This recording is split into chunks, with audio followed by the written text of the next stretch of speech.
What's good, YouTube, and welcome to the house. It's safe to say that the market is stimulated, and the rare morning market watch here on the channel, but prices are going freaking insane all over the place. Cards are 1.5xing in price that have no business doing so, and it feels like people are just getting money and going, you know what, I've waited a long time for this, and oh, that keeps going up in price. It might even go further. I've got to go ahead and get in. So if you're making terrible life decisions right now, like many are, or the rare big brain play in this case, use that TCG player link in the description down below, costing you nothing extra to support the channel directly for the cards you'd already be buying. Now, you may be staring at Zeus and going, wow, John, it was just 80 yesterday. That seems like a pretty good deal. Turns out the early bird does get the worm. Phalanx Gaming is actually the only cheap seller at around 74. Cheap, by the way, and then the rest of them are 90 plus. Phantom Rage, I believe, is the last set that is eligible for this year's Megaton. Should they go with the formula of 4 sets instead of going, yeah,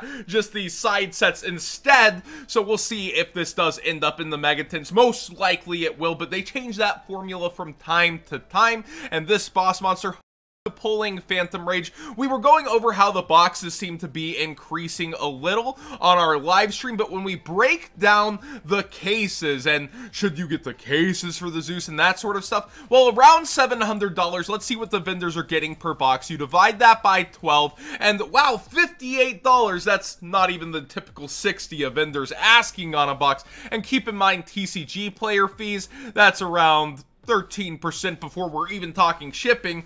Yeah, the vendors aren't making pretty much anything on these boxes. They're still breaking even at this increased pace. It's just no longer, here, please take them for free. It's here, take them and help me break even, thanks to these cards going up in value a bit. Eternity Code, speaking of a box that sat there for a while at value and has now gone insane for the boxes. Access Code Talker is a $100 bill. We saw this just marginally increase, 83, 85, go up to 90, 95 yesterday. It's still going, so there's actual sales at these crazy prices, and Eternity Code's reprint clock is way more into question. This could be as soon as Ghosts from the Past, like we saw Dengirsu, as I've said, and Dual Overload. You could see Eternity cards in Ghosts from the Past. We're gonna have to wait and see what happens there. And Chamber Dragon Maid vying for the top spot. Last night, these were dead even at $99.99, you know, 1 penny under 100.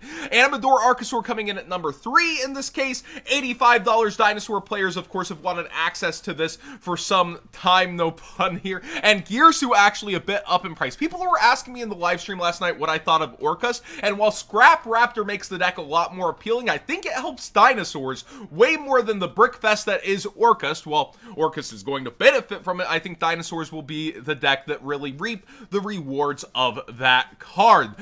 So we go in the rise of the prices, and Triple Tactic Talents is around the $140. The short printed set is the set that keeps on giving. Ice Dragon's Prison going from 50 to 60. I just don't know what's going on anymore. And Forbidden Droplet once again passed by Talents. I thought we were done with this war. I thought the vying for the first place, that Talents was going to take that back seat, that Droplets was going to be crazy. And if you're spending your money and you want something that's going to drop a lot less in the future, the Starlight Rare is starting to look where people should be going, but people want to piece out their $1,400 check, and they're buying not only 3 talents, but going elsewhere and getting other cards and not really thinking about that future value. If Talents gets reprinted, what's going to happen to your secret rares? It's not going to be a very nice time. Now, we can't have a market watch without selling out a little. Stay Classy has an amazing masterpiece field center, and I will say this is a masterpiece of a field center.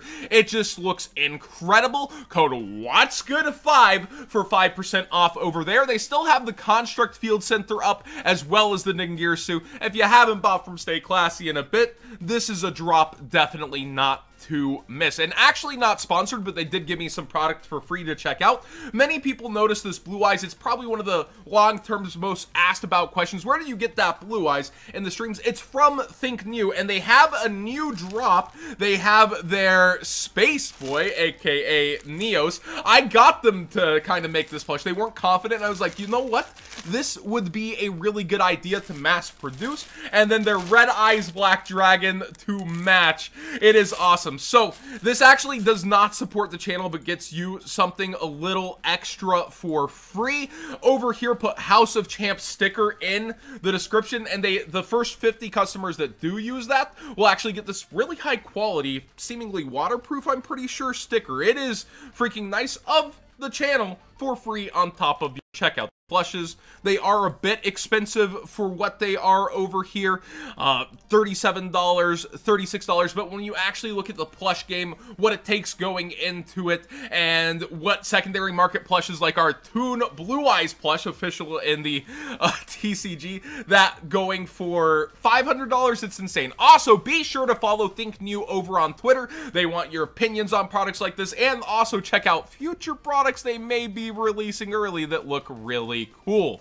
Now, this is probably the biggest brain buyout. We saw this jump into 450, and more sales are actually happening. Imagine all of those PokeTubers who bought this and just, you know, put it on up, because they bought Battles of Legend to get one big boy, 10,000 Dragon. That's nothing but go down. So it seems like no money is focused over here for now. We'll continue to watch this and see what happens, but it's only gone down and down and down in terms of its listings, and its availability always seems to have a couple that are welcoming that under $1,200 price. Remember, this had sunk under 1,000 before the Japanese bought it out from us and took them all to OCG land, because this was like a $2,000 card over there, and they're like, what a deal! But Utopia got left in the dust. This is our highest rarity Utopia, a number monster that many remember fondly, the last Ace monster people really got into the show with, and when looking at it, $550, then $600 quickly now.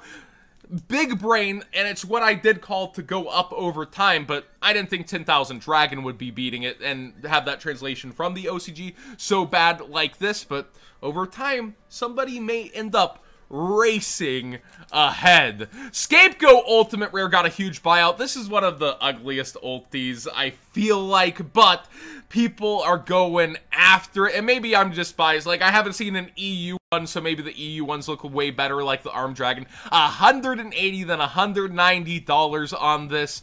I think you'll be seeing this fall back down pretty soon. Of course, GOAT format has so many different buyouts, and this could be considered the highest rarity Scapegoat, although you have the retro pack version that is way more widely accepted as that.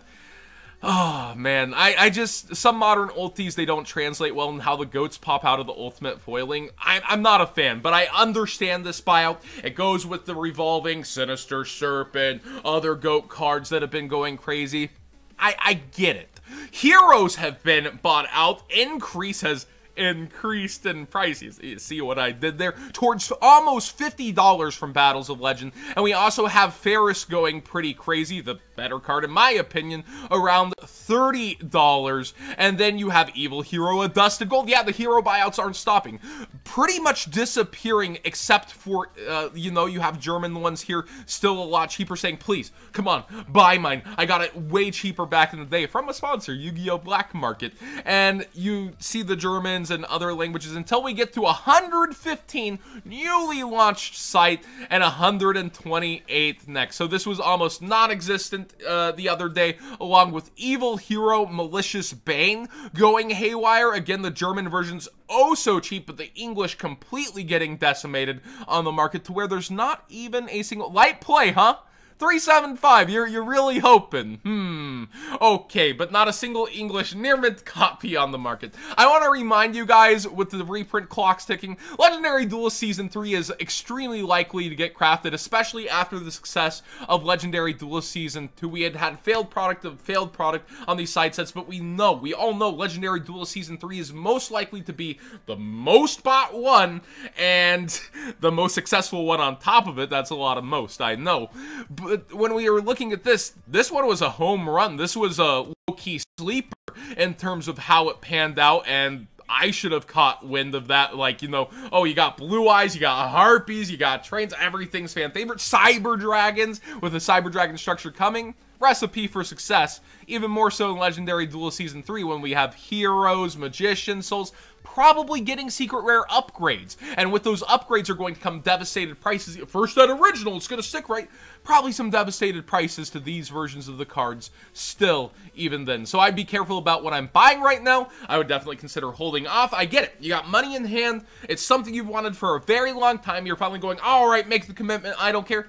You probably should care a little bit more in what's going to happen. Now, you guys bought out the wrong Buster Dragon. Wizard Buster Destruction Sword has a buyout for the Mega Pack.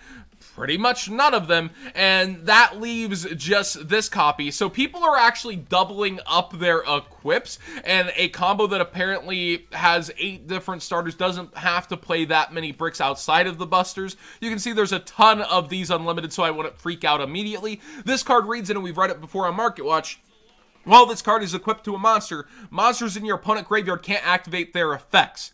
That's pretty good against decks like Eldritch, and of course it was originally like eyeing other decks to keep them from using their graveyard effects, but clearly locking out the extra decks is the better play, right? But when you can do both and people figure out you can do both, they're going to end up playing both of these floodgate-like effects. Prank Kids is up just a tiny bit in price. You can see versus market price cards like Prank Kids Doodle-Doo going crazy. This saw some niche success in the LCS, and by niche, I mean topping the event and doing pretty well for itself, which got excitement going back for the deck once again. Not the easiest cards to obtain across the board with only their one printing, but I know I've emphasized this a lot. Side sets are a target of the Megatons, and cards like Adamancipator Researcher being around 40 and Prank Kids being expensive, this is stuff like Konami can eye and put 3 side sets, this, maybe Mystic Fighters, and something else they can start to piece those cards back out into the Megatons, if not something like Battles of Legend. There's so many reprint sets, so you gotta be careful what you're holding on to / buying during this time, and we have a Ghost Rare coming for this card that I would think would be around this price. Blackluster Soldier, Soldier of Chaos. We don't know the ratio of gold rares yet. Yet out of the 4 revealed, and we know there's a 5th coming, this is going to be the cheapest. You're comparing it to Blue Eyes Alternative White Dragon. Dark Magician, which I think will be the highest over time, even if Dark Magician Girl is one. Dark Magician, you look at the collectibles and buyouts, it's way ahead. You have Firewall Dragon, which is getting hyped from getting unbanned off the list, and then this guy, not an ace, cover monster, crazy card, but it is a Blackluster Soldier by name nonetheless. I feel like the Ghost Rare will actually have an impact on its price potentially, but then over time quantities will disappear if it doesn't get another reprint. I can't understand or fathom how some people are spending their money right now other than, I've waited forever. It's time. I'm getting that and finishing my deck. That's what a lot of this Market Watch feels like. Thank you so much for watching those. Please subscribe if you haven't already. Give this video a thumbs up if you enjoy this conversation. Check out Think New over on Twitter for their awesome designs. I really do love what they do. I don't need, you know, to have a piece of everything with every sponsorship. I just really enjoy their art. And thanks for watching, everybody.